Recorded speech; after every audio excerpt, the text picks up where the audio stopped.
Hello friends. I've been burnt out for the last several weeks, and today I had a light bulb moment. I can make a video showing you how I pull myself out of this burnout by telling you my three-pronged approach while I get my screens ready for the day. Sound good? Let's go. Number one, I'm gonna change my physical environment for creativity. And number two is change my diet. And for this experiment, I'm going to be doing a 72-hour fast, which sounds extreme, and it kind of is, but in my opinion, if done safely and with the right intentions, it can spark some major creative energy. So I'm gonna film myself going through that, what do I say? And the secret is I already did. So stay tuned for me possibly dying. So that's the cliffhanger for the video, not really, because I'm obviously alive.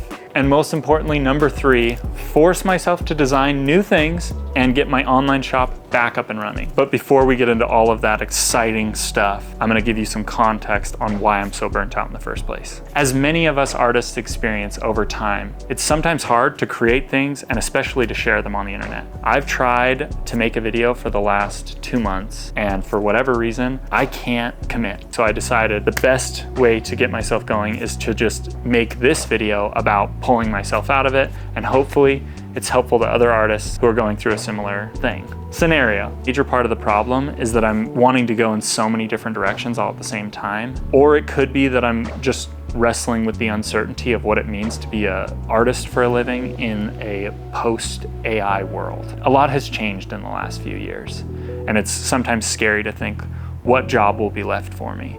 But instead of letting that eat my brain, which it has, I'm gonna just start documenting everything, and that's how I'm gonna work myself out of that very depressing place. Roll the clip.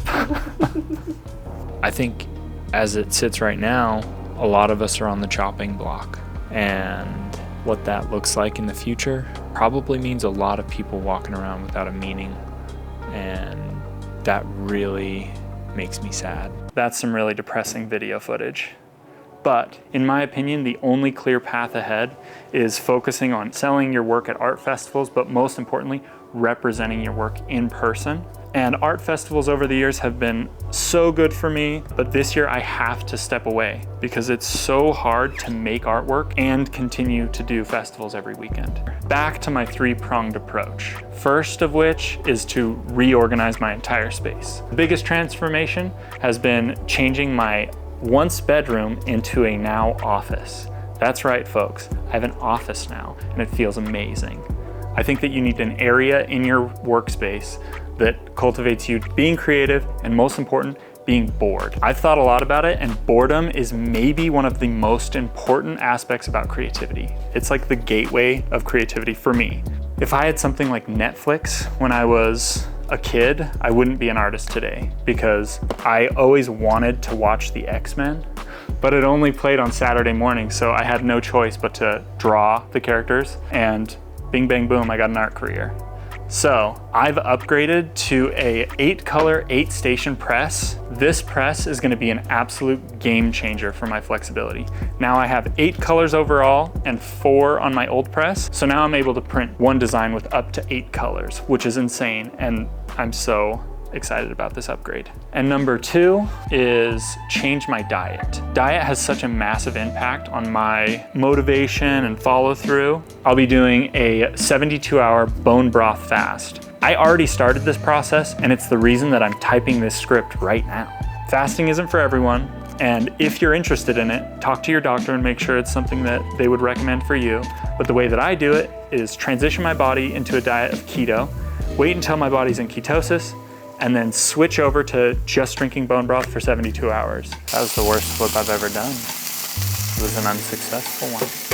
It's not for everyone, maybe not even for me, but I tried. Update number one, 24 hours without food. Thus far, the most painful part is the boredom. Like, I want the mouth pleasure so bad. I'm gonna show you guys how I prepare my meals. So I made a bunch of bone broth and then froze them. Then it's got the puck of fat and the frozen bone broth. And then I put it in a cup and heat it up. And that's a bit too hot for me.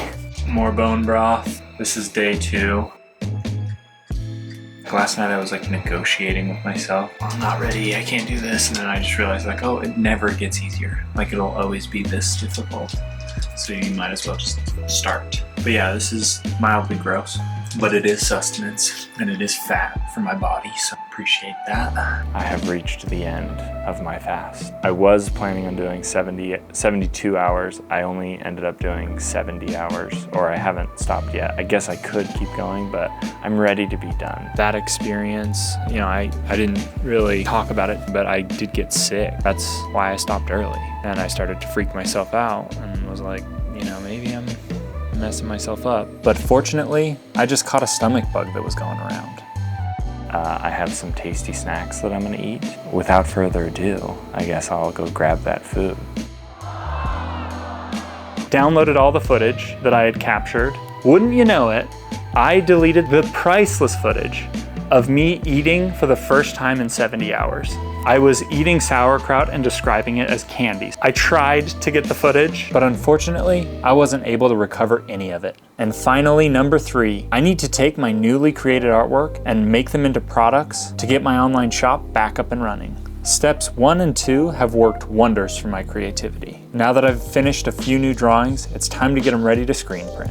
The first step is to get the colors separated into different layers. After that, I can print each layer on transparencies. Next, I line up the transparencies and expose each screen to UV light. After that, I wash out the unexposed areas of each screen. And now here's where it all comes together.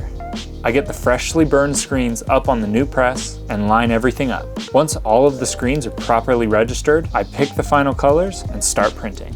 Despite a few hiccups, I learned so much from this experience. First of which is to be grateful for my health. Fasting has a way of humbling even the strongest of people, and it definitely kicked my butt. It's incredible how adaptable our bodies are, and I'm so grateful that I went through the experience and so grateful that you watched. In conclusion, I found that the best way to get myself out of this creative rut is to just start something and figure it out as you go. It can all be summed up by one of my favorite quotes by Jack London. You can't wait for inspiration, you have to go after it with a club. I hope that you've enjoyed this video and that it was valuable to you in some way. Thank you so much, and I'll see you guys next time.